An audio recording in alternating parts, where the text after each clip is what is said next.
Right to education. There was a very, I think a two-liner in the Right to Education 1997 Constitution. This again has been enlarged to include a number of other areas, and the state has certain, can you go up to the next page? With certain requirements. So what it says,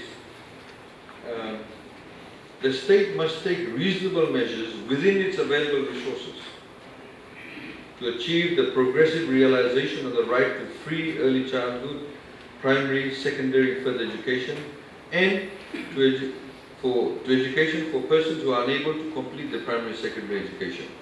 What this provision does, it goes one step ahead. It says that you must give free early childhood, primary, secondary, and further education. So even university education should be given free within the state's reasonable means.